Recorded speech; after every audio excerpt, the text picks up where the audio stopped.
the road here just a second.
Okay, everyone, if we could keep standing, we're going to have Karl von Bieberstein come and do our pledge and our invocation.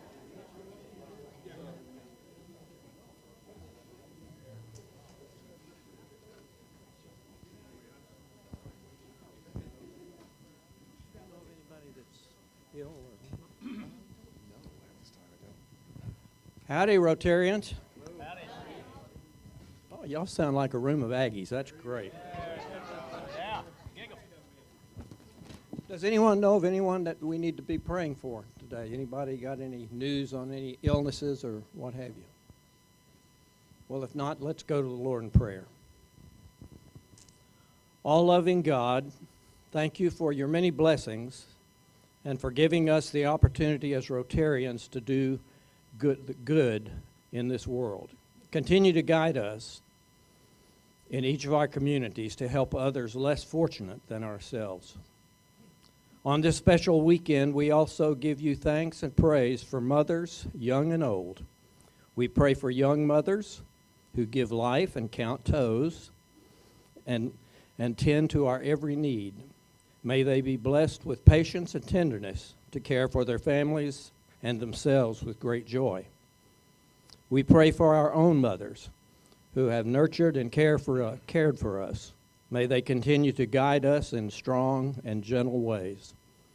We remember mothers who are separated from their children because of war, poverty, or conflict.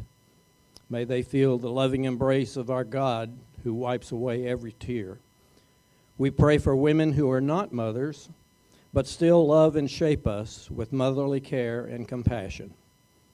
And we remember mothers, grandmothers, and great-grandmothers who are no longer with us, but who live forever in our memory and nourish us with their love from above. We ask these things in your blessed name. Amen. Amen. Will you please turn, face the flag, and let's recite our Pledge of Allegiance. I pledge allegiance to the flag of the United States of America and to the republic for which it stands, one nation under God, indivisible, with liberty and justice for all.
Thank you, Carl.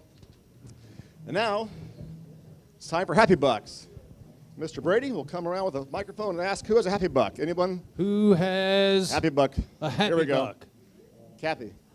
Oh, right back here. Okay. I won't be around for a couple of weeks. I'm heading off next Thursday, leaving for Singapore and the Rotary International Convention. Okay, enjoy. Awesome. Take some pictures for us. Yeah. Who else? Send great pictures. Who else? Oh, Mark's got something. All right. What are you happy about? I'm happy to see C.C.COLLIE here today. Hey, Absolutely. all right. That sounds good. Sounds great. Any others? All Going right. once? Going once? Now guest. Who has guests? If you have a guest, please stand up and introduce Who's your got guest. guests? Miss Lovelace, I think you have a whole table full, don't you? I have several guests. First of all, our wonderful speaker, Paul Reed. Paul Reed, can you hear me?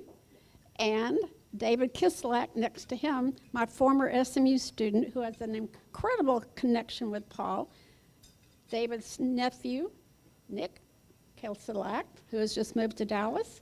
And Libby and Steve Moss, who are lifelong friends. Great. Thank you, Janie. Welcome. And this guy we know. This guy. We know Tom. You don't have to introduce him. Yeah. If he'll still be married with me next Friday, we celebrate our 44th anniversary. Oh, great. Congratulations. All right. Who else has Any other guest? a guest to introduce? Once? Twice? That's it? That's it? Okay. Great. Greg Pape, speak to our foundation.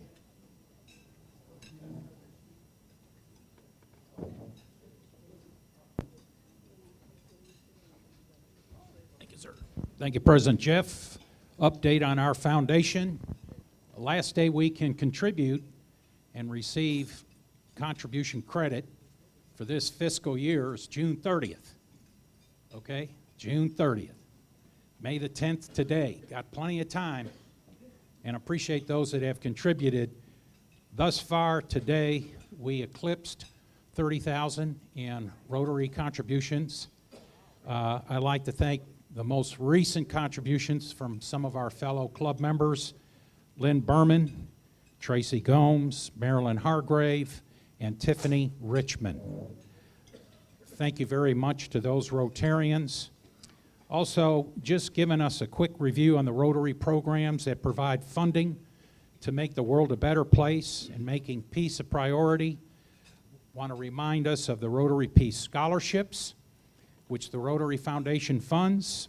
Each year, Rotary selects up to 130 professionals around the world to receive fully funded academic scholarships at our Rotary Peace Centers.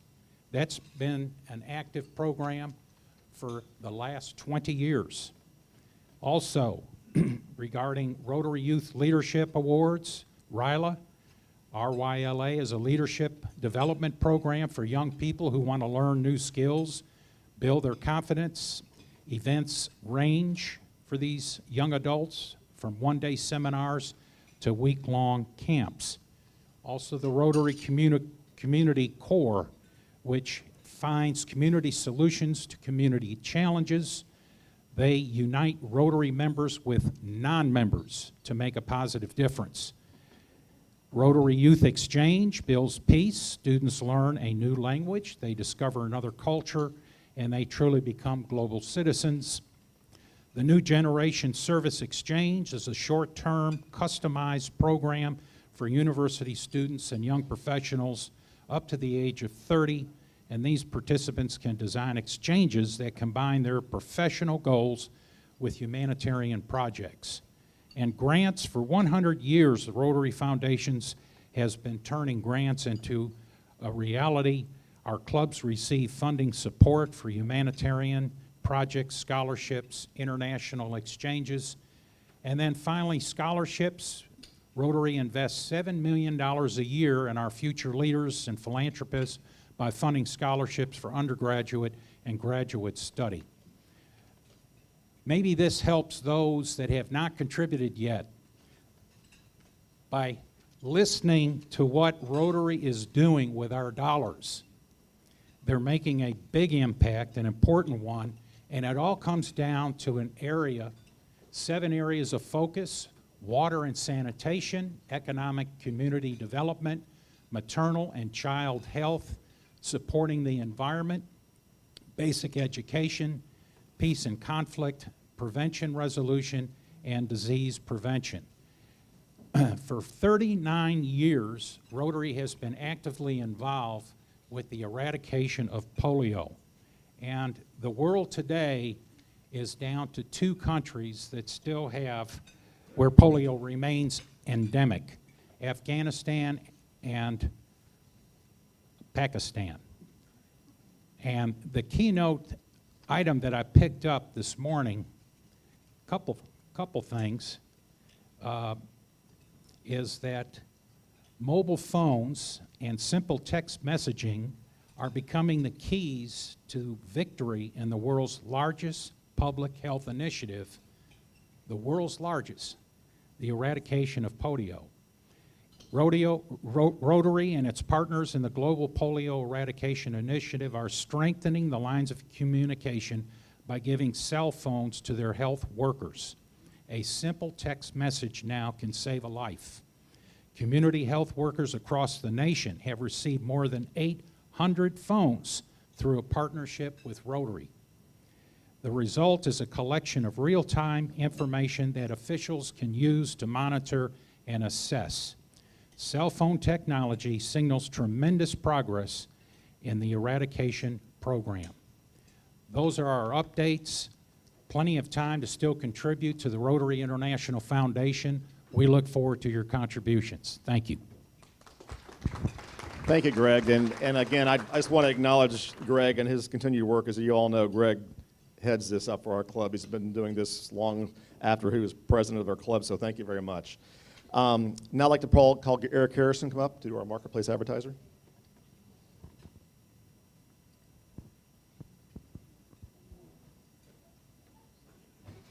Thank you, President Jeff. Good afternoon. Our Marketplace Advertiser today is past President Richard Stanford, representing C.C. Young. C.C. Young Retirement Community is a nonprofit continuing care community on White Rock Lake. Located on a 20-acre campus, it offers independent and assisted living and nursing care to 450 residents, in addition to Medicare rehab, hospice, and home health to the broader community. The new Vista building is 10 stories of some of the newest assisted living, memory care, nursing care, and rehabilitation in Dallas. The Point at C.C. Young offers the Dallas community a space where cultural programming and swim and exercise facilities are available. A new alliance with the University of North Texas offers residents and the Dallas community lectures by and travel with the UNT facility. Now over 100 years old, C.C. Young, did you catch that? It's 100 years old. C.C. Young continues to grow and respond with the needs of Dallas seniors. Please join me in thanking Richard Stanford and C.C. Young for their continued support of our club. Thanks, Richard, and thanks, Eric. Now I'd like to, we're going to call Lynn Tunnell up here real quick, and this is exciting because, of course, C.C.COLLIE is here, and we're going to present our winners of our scholarships for the ROTC program at Hillcrest. So, Linda? We're just going to do it right there, okay? This is a great day for the junior ROTC at Hillcrest High School, but better, it's a great day for our club. I want to thank Fred Brown, Lee Wagner, and Karen Ferris for joining me in interviewing these outstanding applicants we had for the C.C.COLLIE Service Above Self Scholarship. And our winners, I'd like for you to stand and introduce yourself as well as their instructor. If you'd please stand. This thing on? Okay, here we go. Good afternoon, everyone. My name is Nicholas Powell. I am a cadet at the Hillcrest High School JROTC program. I hope to earn a commission into the United States Army through the Citadel Military College in South Carolina.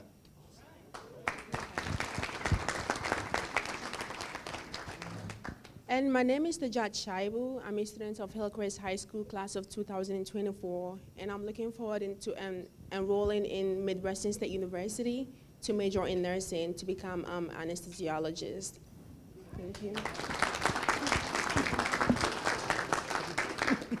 Good afternoon. I'm CW4 Christine Landers. I'm the senior Army instructor at Hillcrest. Thank you. And we.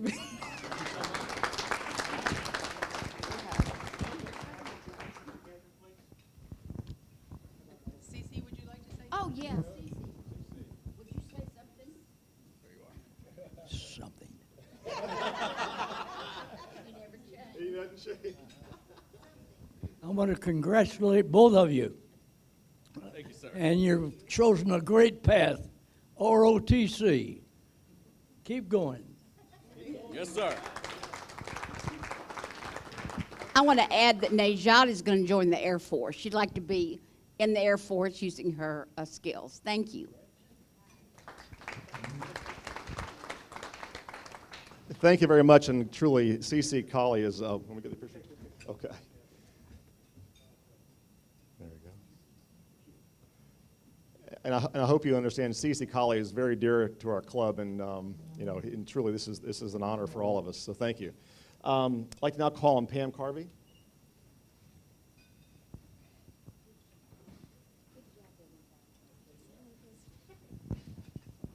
Good afternoon, everyone. Anybody ready for a little bit of a small class on persuasion? Can you do a little more persuasion at work, or can you do a little more at home? Wouldn't it be fun to have some of the skills? We have got the Legacy of Leadership group meeting coming up as a spring event. We are opening it up to all members of our Rotary Club, to their spouses, to their guests. Anyone can come along. We are going to start it at 6:30 and end at 8 on May the 23rd, and that's a Thursday evening. We are going to open with wine and really good hors d'oeuvres. I'm sure that will get you there. And secondly, we are, through Richard Stanford's generosity, we are also giving every attendee a book written by our speaker. Our speaker is Shane Reed. He's a presentation coach and is a former assistant U.S. attorney. He is going to talk to us about transform your persuasion and your public speaking skills with proven principles of great trial lawyers. So we could all be like a little mini lawyer by the end of the evening. So a complimentary copy of his book, Winning at Public Speaking. We only ask, it is a totally free evening, free appetizers, free wine, free book. We just ask that you go online and register so we know how many people are coming. An email came out yesterday from Richard Stanford to all of us. Please go to that, find the link, and just sign up. And like I said, looking forward to seeing you Thursday, the 23rd of May. And it is in my condo building, and the address is on, it's 3310 Fairmount, but it's on the invitation. So please look up the email from yesterday. Thank you. Thanks, Pam. A couple announcements before we get the show on the road. Your dues the bills have been sent out, so make sure you pay your dues, or Mark Casher or Leah will be after you. So please get that taken care of. Also, Rotary Means Business is coming up on Tuesday the 14th from 5 to 7 at 12 Cuts in Addison. I think Mark has noted there. So if you can attend, please attend. That's great for Rotary. And now the raffle drawing. What's our total up to now on the raffle? It's up to 1,400. It is getting serious. Oh boy! Again, the game plays. If you have the ticket, you pull an ace of spade out of the deck, you win half the pot. And the winning number is 0, 2, 2. Who's still in the game? Who has 0, 2, 2 so far? The last number is 2. Jeffrey. I got it. That's right. Yeah, let's audit this thing.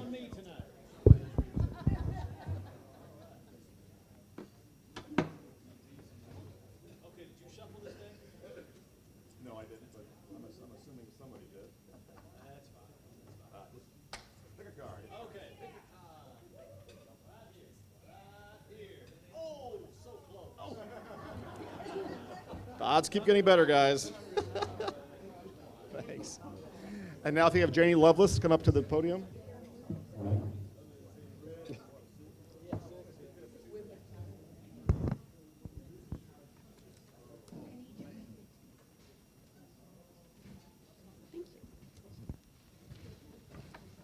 Before I introduce our phenomenal speaker today, I wanted to make can you hear me? Yeah, that's better. I wanted to make a quick announcement about something y'all may have seen in the newspaper recently. There was a full-page ad.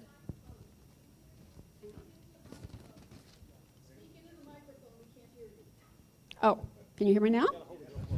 There was a full-page ad in the paper the other day about standing up to Jewish hate. And I wrote off for pins because that's been one of my passions, is the Holocaust. And I said that I had been taking students to hear survivors for years, things like that. And I wanted 2 pins. They sent me 15. So if y'all would like one of these, they're very cool. They're just a blank blue badge with a number on it. And so I just wanted to mention that because I have plenty of those if you're interested. Can you still hear me? Good. Wonderful. Wonderful. So, back to my wonderful speaker. Paul Reed was my classmate at Hillcrest High School back in the day, the long day. And Paul's claim to fame at the time, I didn't realize, was that he had been the one that had ridden his motorcycle through the hallowed halls of Hillcrest on senior day. I mean, we were all blown away, but I never knew it was Paul. Since then, Paul's claim to fame has grown just a bit. His amazing story has been featured on the Today Show, Dan Rather's 48 Hours. He has a PBS documentary about him. He has been a 6-page feature article in People magazine, and the list is endless of the media coverage he's had. His story is about his incredible challenges going from his situation and experience in the Vietnam War and on to peace through the many things that he had to work through to get through the nightmare that he experienced. Paul's had a lasting impression on so many audiences worldwide and on students of mine at SMU back in the mid-90s. So the other day I was so thrilled to hear from one of my former students, David Kiselak. He called me and he was so excited. And he said, "You won't believe this." He said, "I just recognized Paul's book on the table of a couple I had just met." And he said, "I was so shocked and so surprised." He said, "I've been telling that story for 30 years. That should give you an idea of why Paul's book and his experiences have been so influential and why he's a perfect example of the biblical commandment, love your neighbors. Thank you. Paul?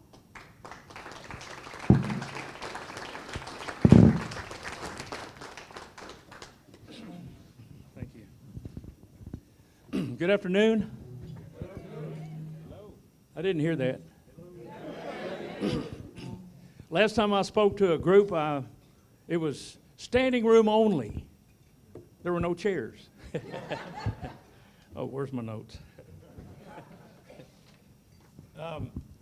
Thank you.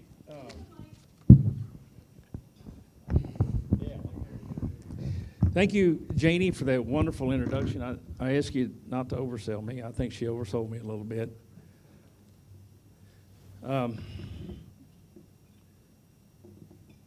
But I have a number of friends here. David was that young man in Janie's class years ago. Made a special effort to be here. He said he's been telling this story for 30 years. David, I want you to tell me later if there's been any improvement. Because that was a long time ago.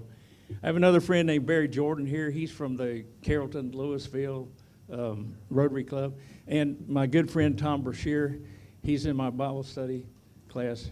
He's a 7 Series guy, so if you need to make any investments, go see Tom. I get part of that as a referral. Bubba! Bubba, get out of my way! I'm gonna blow his brains out! Hello, I'm Paul Reed.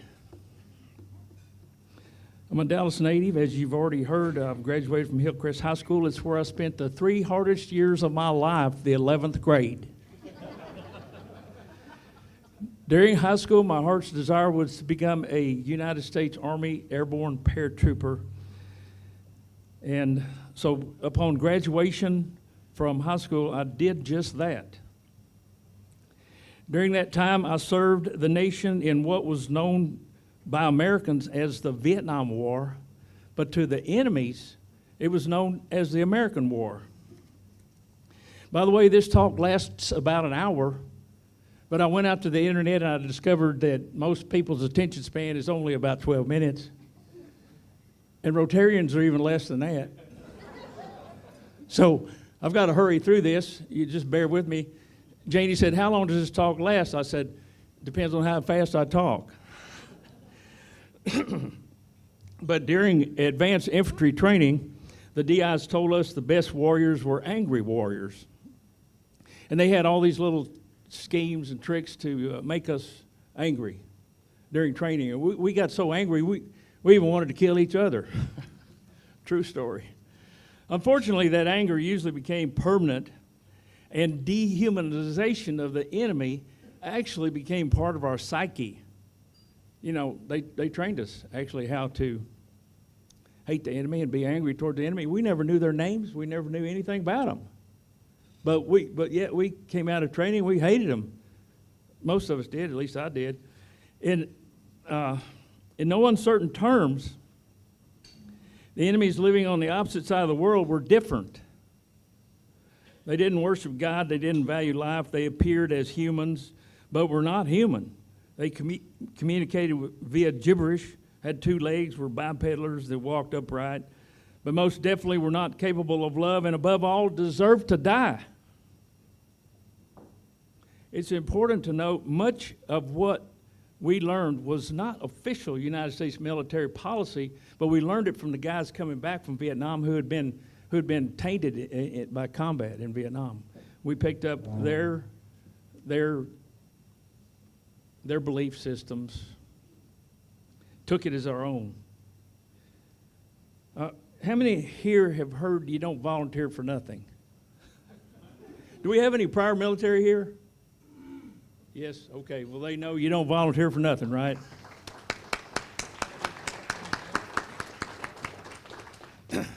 Well, I learned that the hard way.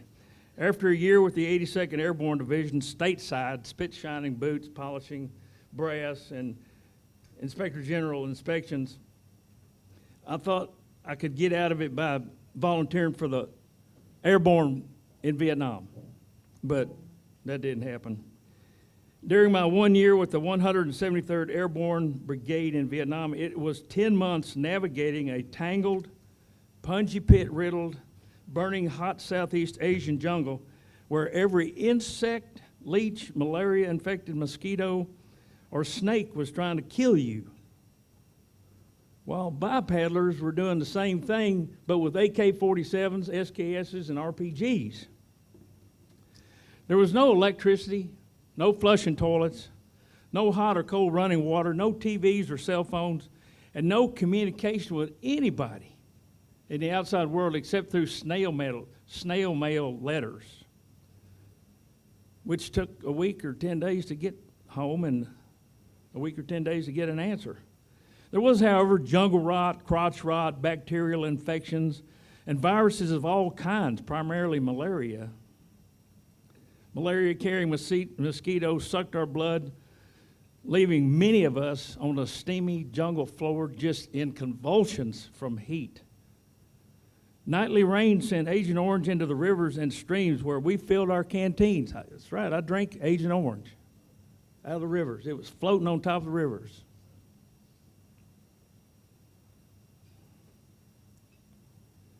"45 days under a baking sun before I got my first cold shower. And never a hot bath, ever. Our feet looked like raw sausage when we removed our socks. We stayed in the bush 24 hours every day, heliborne assaults, day and nighttime ambushes, recon missions, LPs and OPs, and slept each night on the ground with crawling creatures. Bamboo vipers easily fell on us from the trees above, and with each passing second of every minute, of every hour, of every day, of every week, we knew a single bullet could get you a trip back to the world in a flag-draped casket. I know it all sounds hard, but it was easier than those 3 years in the 11th grade.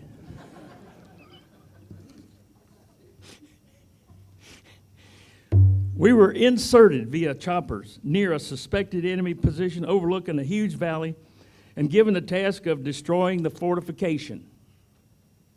Vegetation made it almost impossible to see the fortification, but once point men entered their firing lanes, AKs on full automatic gave their position away. 3 men died before they hit the ground, 3 KIAs. We named where they fell Rocket Ridge. Now this is where the story gets really interesting. Oh, before getting to that, would y'all like to know who Bubba was? Bubba was a buddy of mine that drove a truck for the same company. He was in his truck, I was in my truck. We were bringing Washington State apples to Texas when I got crossways with a driver from another company who tried to run me off the road over a big cliff. I don't know why, but I asked Bubba over the CB if he wouldn't help me stop that man. I want to talk to him. So we got him stopped. And I ran up to that truck where Bubba was trying to pull him out of the truck with a double-barrel 12-gauge sawed-off shotgun and screamed at Bubba to get out of the way. And Bubba wasn't sure what he heard, but when he looked, he knew what he knew I was holding that double barrel pointed at that guy's head. At that point, he let go of that driver and came charging at me like a bear with his butt on fire. No, no, don't kill him. We'll all go to jail. We'll all go to jail. So while Bubba and I wrestled in the middle of Interstate 80 up in Wyoming, that driver got away. And I was mad about that. But anyway, in retrospect, it's good that he did get away. Back to Vietnam. Recon mission. We were to locate a better pathway to the top of Rocket Ridge to avoid more KIAs. The mission changed, however, when we located an enemy base camp near Rocket Ridge. Alpha 6, that's the commanding officer, back at our NDP. Alpha 6, this is Oscar 6 Kilo in the red. Come in, over. You got him, Oscar 6. What do you got? Got a sit rep for you. Roger that. What's the sit rep? Got ammo storage, cooking area, medical storage, and backpacks. Backpacks! You got backpacks? Roger that, 6. How many backpacks? Looks like about 52, as in Foxtrot Tango. Get all them backpacks, get out of there now. Roger that, we're out. When we got those backpacks back to our NDP, not defensive perimeter, we were told to search them. S2 needed the intel the packs might contain. So once we returned to the NDP, we searched them all. The one I searched, that's the one the story is about today.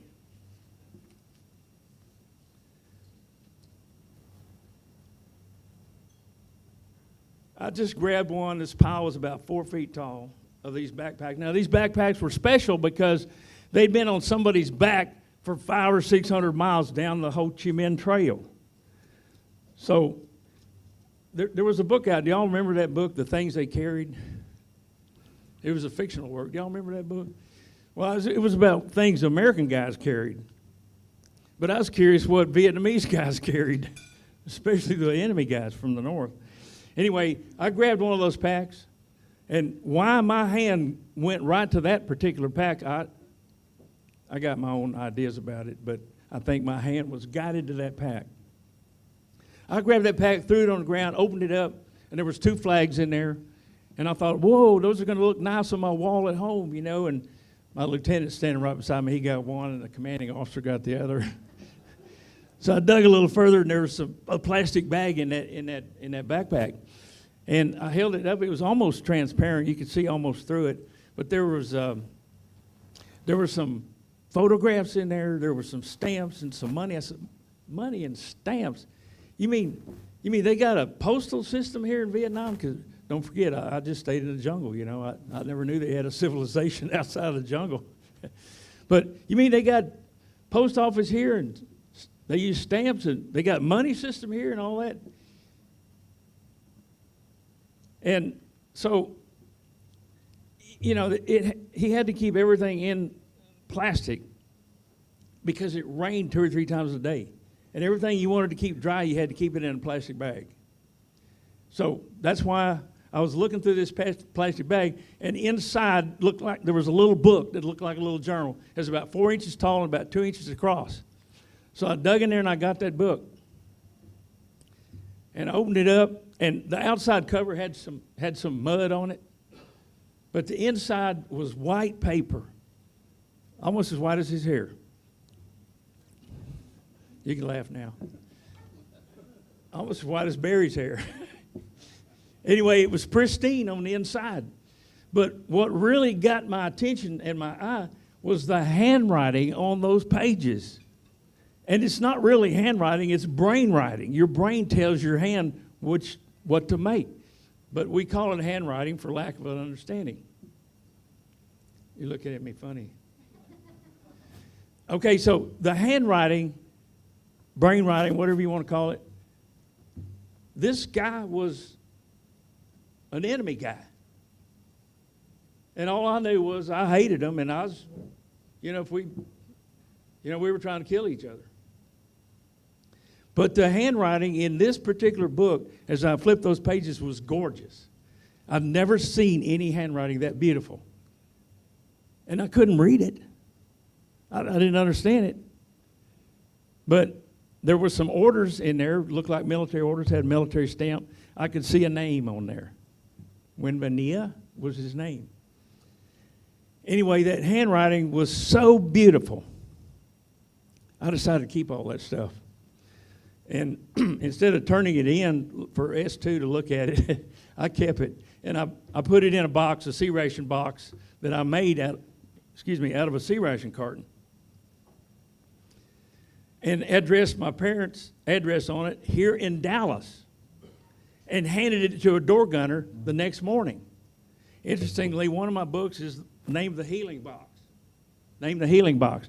And that's what a C-ration carton looks like, right there. Y'all can buy these after the talk. I'm just kidding, I only brought 2. But I handed that box off to this door gunner in this helicopter, and off it went.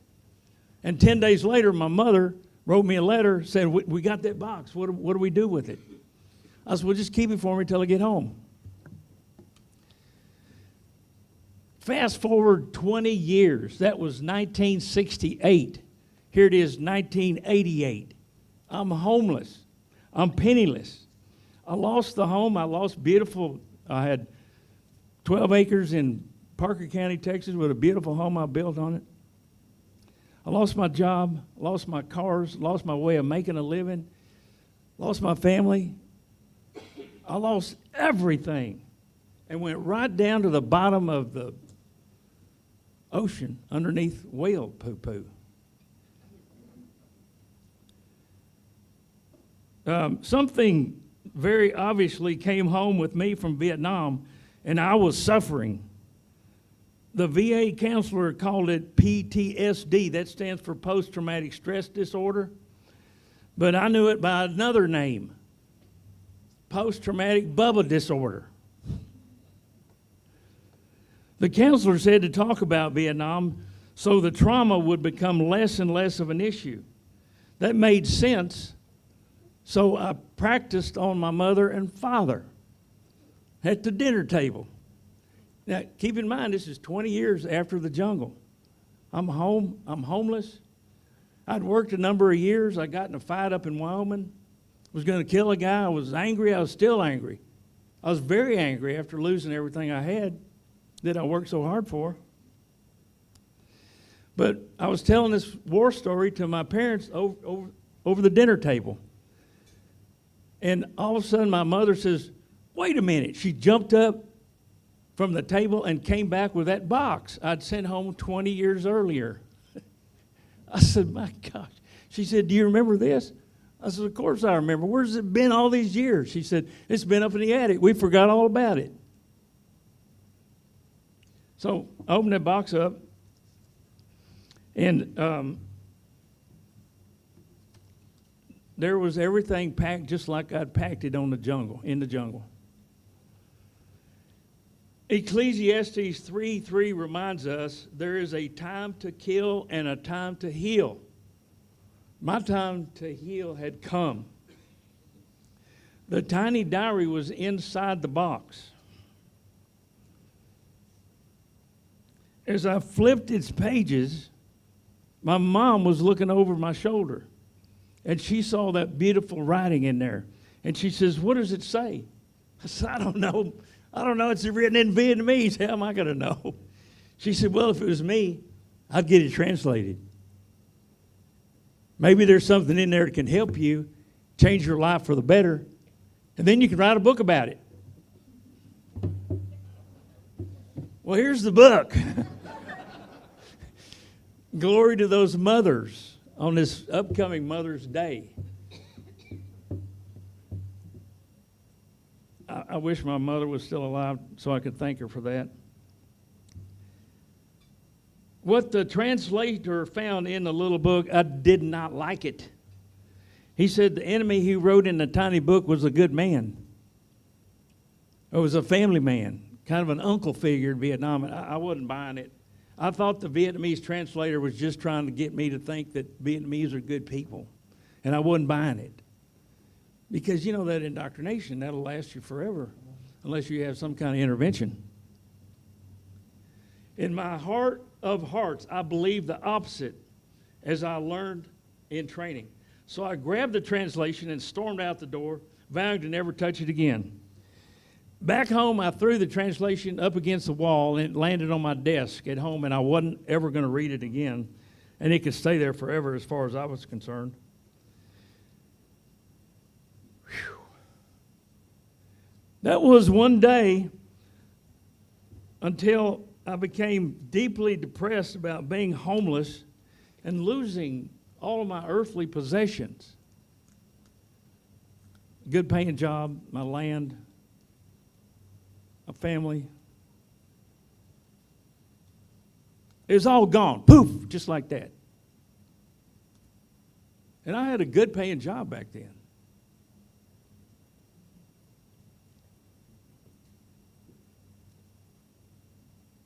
Surely my predicament wasn't my fault. How could it be? After much thought, a conclusion. I knew beyond a shadow of a doubt it was God's fault. God done it. God did it. That's when I burst out into a fit of rage, screaming at anger toward heaven with both fists toward heaven, screaming, "Why? Why have you done this to me? Why have you done this to me?" Instantly a calm. Y'all know what a calm is? That's a communication. I just got a communication from Janie. All right. Is it time to close? Oh, it is. Okay. All right. Anyway, the calm was, I thought I heard you praying you wanted to receive peace. Oh, that's pretty good. So suddenly it said, go to your desk. So I went to the desk, and there was that translation. I picked up the translation. After a few pages, I noticed it was all poetry. When I saw the title of the poem on the last page, that's the exact moment everything changed. It's true, I hated the enemy, I hated the war, I even hated all the people from that country. I trained as a warrior, I served as a warrior, and came home as a warrior. In the jungle, the warrior mode served me well, but now the battle was no longer in the jungle, it was in my heart. That was an eye-opener. The title of that poem was Love.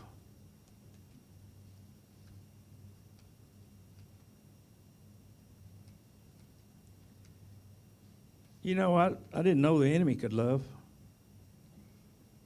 But that's the moment when God touched me on the shoulder and says, open your eyes. Your eyes are open. So that's the moment that I could see clearly, of all things, a little enemy diary with a poem titled Love, open a guy's eyes.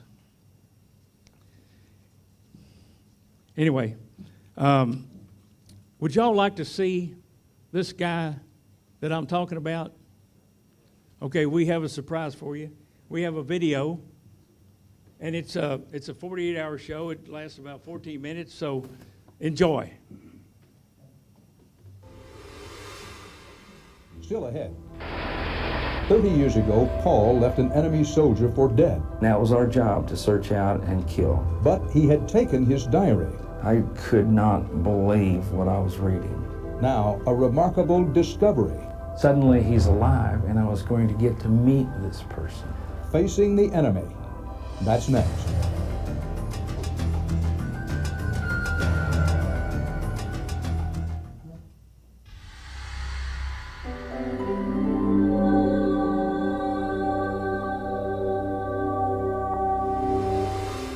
They are among the hardest words to say. I'm sorry. Sometimes pride gets in the way, the natural tendency to believe you're right and the other person must be wrong. Consider then the extraordinary circumstances confronting an American war veteran with an unexpected opportunity that came out of nowhere, the chance to say, I'm sorry, to a mortal enemy from long ago. Some might question whether such an apology is really necessary. Peter Van Sant has the story of a soldier haunted by the past, convinced he can only find peace by facing the enemy again.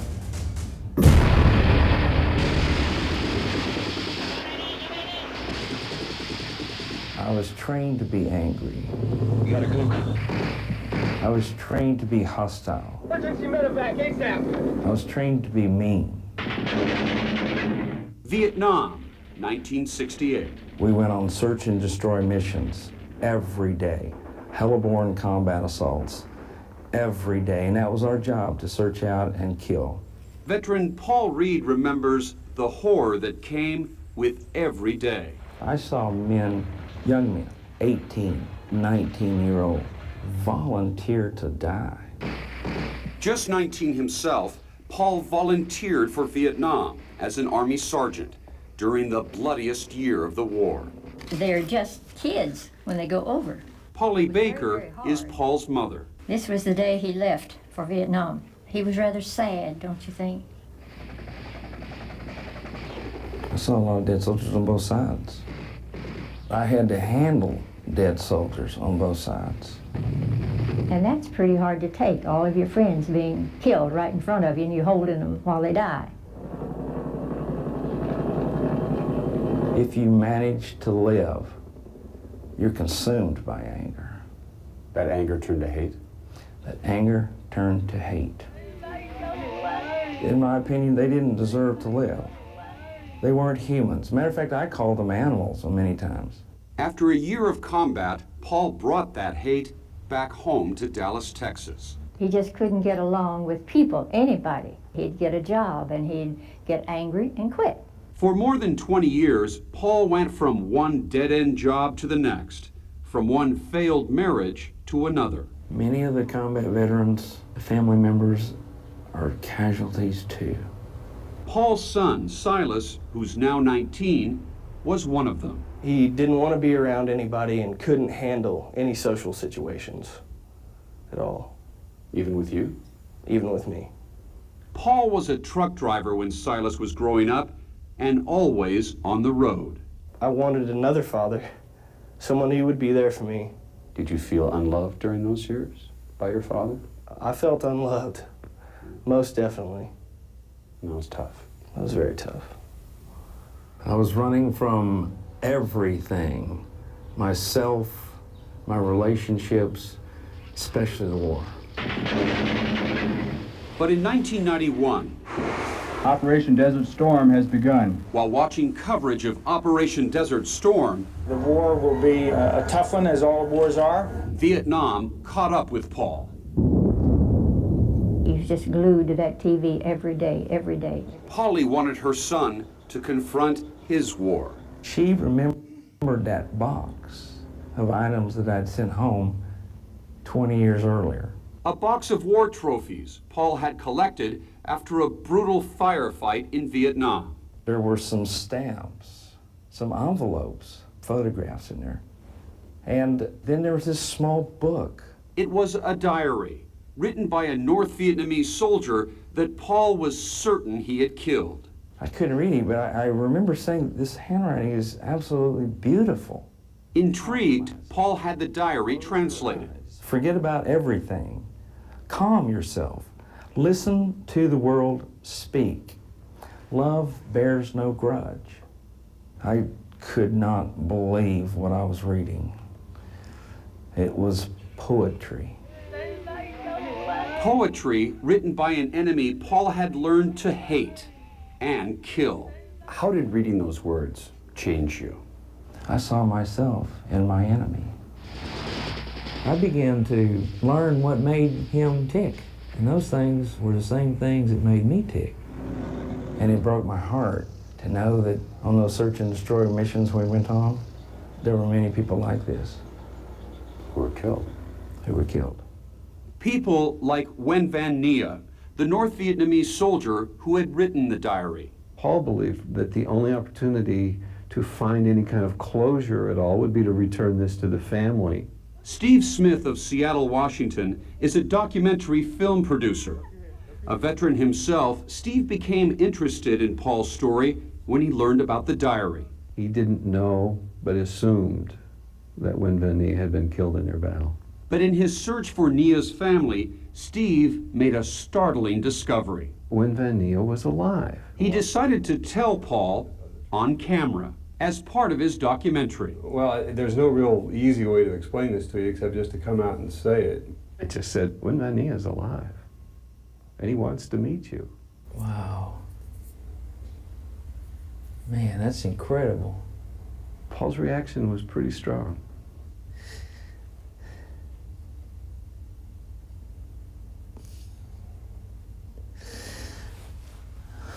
It meant that he hadn't been responsible for taking this man's life.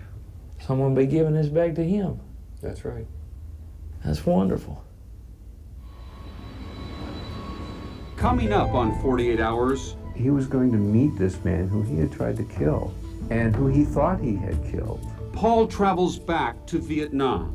I was afraid of meeting Mr. Nia. In hopes of receiving forgiveness from a former enemy. What did he have to live through? And making peace with himself. Trying to move on to another chapter of my life. That's next.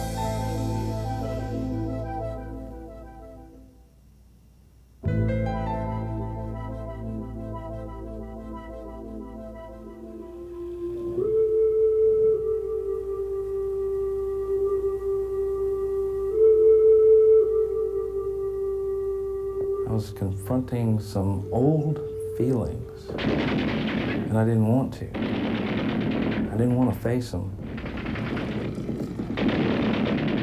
Former Sergeant Paul Reed of Dallas, Texas, never expected to be back in Vietnam. Here I was in the capital of our hated enemy.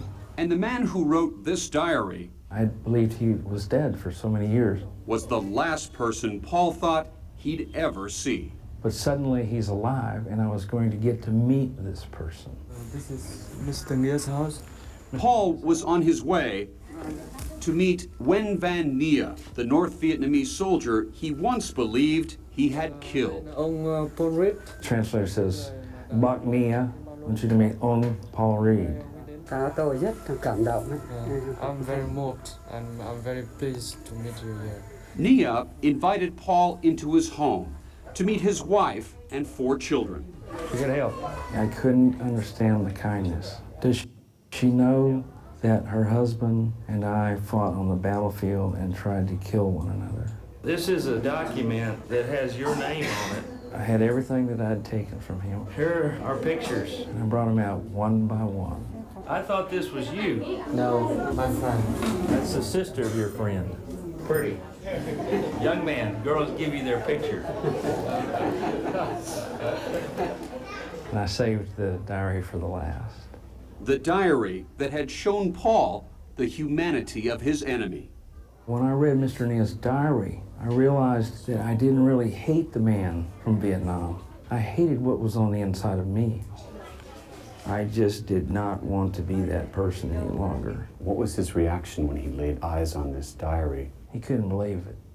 He just couldn't believe it. I saw him having difficulty trying to read it. I asked him, what's wrong with your eyes? He said they were wounded in the battle. That battle with Paul's unit had been Nia's last, and it had left him nearly blind. He was wounded and bleeding to death, drug off to an underground hospital. And after his recovery, Nia had walked 500 miles to get home. It had taken him 2 years. You said in your small book here that you were angry at me. Are you still angry? He said, no, let the past be the past. Let's forget about the past and move forward. I said, in other words, you forgive me for the things that I've done to your country and to you? He said, yes. And I forgive you. My enemy became my best teacher and my best friend, and I was so thankful that he was alive. It is kind of a sad day to have to leave when it's raining. It was Paul's last day in Vietnam. I'd like to propose a toast. Wabin Huni. That means peace and friendship. As a gesture of that friendship, Paul gave Nia his paratrooper wings, a soldier's gift of respect. Today I will feel upset when I say goodbye to you. Yeah, me too. So okay. We met before as enemies, and now we can stay friends. I wish you peace and happiness. I'll see you as soon as possible. Not everyone who's been to war like that could forgive. There's some veterans that still hate. Paul's mother, Polly Baker, noticed changes in her son when he returned. He came home, he was much kinder, much more thoughtful. Do you feel as though meeting Mr. Nia somehow has saved your son? I think so. I think so. But Paul wanted to do more. I'd been blinded to the truth about my enemy's humanity, but now I see, and I felt badly for him. Hello, Mr. Nia. Coming up, How you doing, buddy? an extraordinary act Are you ready to go to America? that may help Paul heal the wounds of war and repair his painful past with his son. That's next.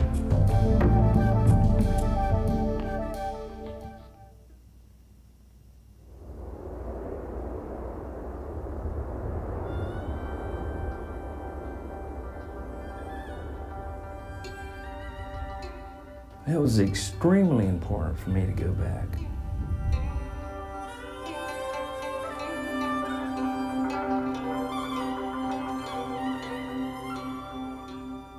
For veteran Paul Reed, returning to Vietnam was the start of his search for peace.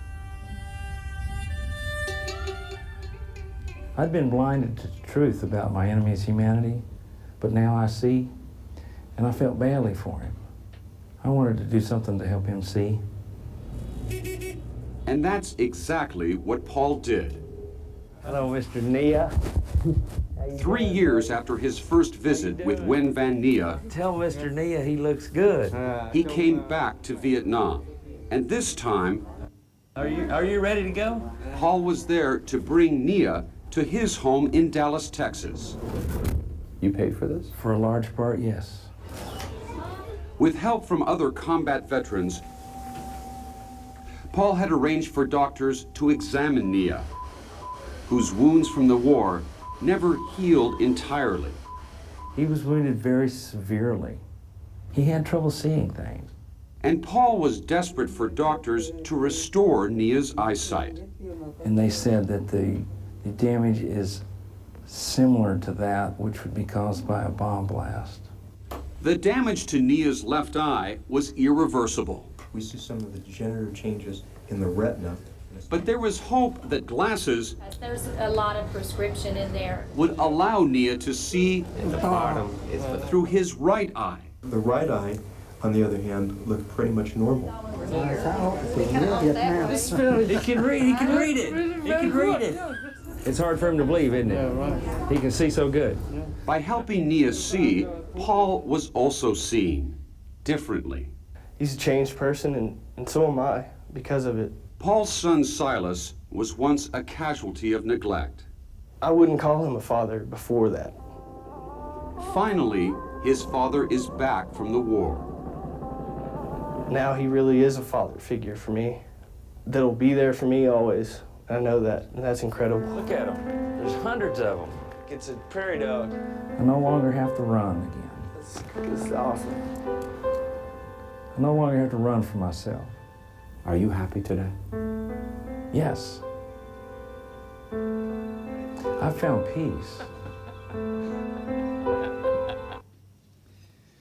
Well, we've run out of time, I think. And so let's just close it right here. And let me say forgiveness was the key. That's a very powerful, very powerful principle. Forgiveness for not only our enemies, but ourselves too. So think about that next time you get angry. Just start practicing forgiveness. When that guy cuts you off on the road, just say, I forgive him, or I forgive her. Just let it go, let it go. Anyway, thanks for being a patient audience. I want to say God bless you, God bless Texas, and God bless the USA. Paul, thank you very much. an honor you speaking today, and that's a wonderful lesson. A book will be placed in McShane Elementary in your honor. Thank you. Thank you very much.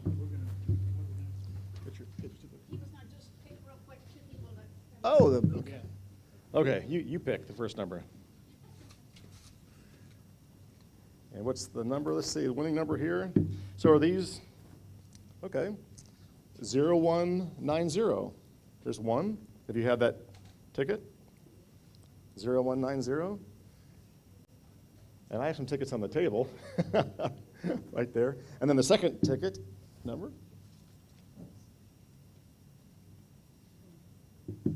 These are autographed copies. Yeah, 0190, and the second ticket is 0262. Anyone? Oh, Kathy, woohoo! Who's the first one here? And then the other one was 0190. Who's got 0190? I have, they were 0190. That's close. Okay, guys. We may have to draw again for that one. Okay. Okay, one more time. We'll do it again. Somebody- Okay, here's one. 0253. Anyone? Oh! Woohoo! Good job. So next week, Eric Heidkamp will be our chair of the day, and he'll have Leslie McCaslin will be speaking. She's a Valley sports reporter, and that'll be a great topic. And now we'd like to do the four-way test, and we'll have our two C.C.COLLIE scholarship winners do our four-way test. Okay. Yeah. Okay, I guess just reading the first two. Where's that? Just the first two. Okay. The four-way test. Of the things we think, Or do. so or do. First, First, it's is the it a truth. truth? Second, it's fair to all concerned. Third, will it build goodwill and better friendships? Fourth, will it be beneficial to all concerned? Thank you very much, and congratulations again.